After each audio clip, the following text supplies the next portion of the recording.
Hey, this is Gary with Ultra Plumbing, and in this video, I'm going to show you what to do if your septic tank is getting full, but you want to buy a little more time before pumping it.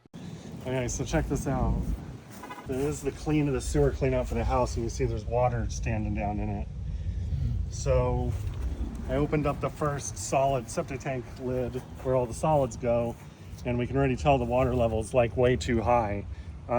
We should be able to see the pipe that's coming into here, but it's hidden because the level of all the junk is so high. So then I went over here to the filter lid. This is the second septic tank lid right here, and here's the filter right here, which seems like it's clogged, but I'm gonna pull it out and we're gonna find out right now.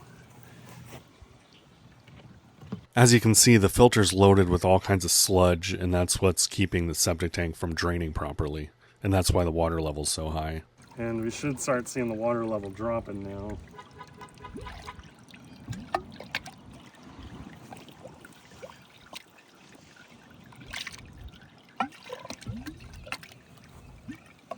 You see this thing? Yeah. It's so gross. Okay, so basically I'm just gonna get a hose and hose this off, and then we'll be all set. You got it? So here it is all cleaned out. You can see the difference. You can actually see through the holes now. Essentially the bottom was really bad.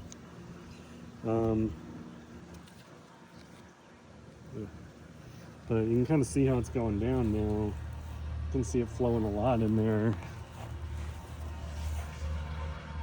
It's all going into there's another tank for the pump. All right, it's getting there.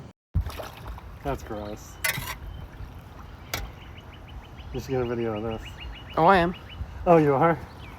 Look, it's like a whole sheet of nastiness. Oh my gosh. Does that show up good on camera? Yes. Like you can see where the edge. Where It's a literal block. I know, it's crazy. Oh my. See, I'm mixing it up so it'll let the new stuff go into the tank easier. And, you know, until they get it pumped out at some point. Crazy. So many wipes. And now you see, pipe is empty. Ta-da! Good to go. You can actually see the inlet pipe now. Right there. See him? Much better. Much better.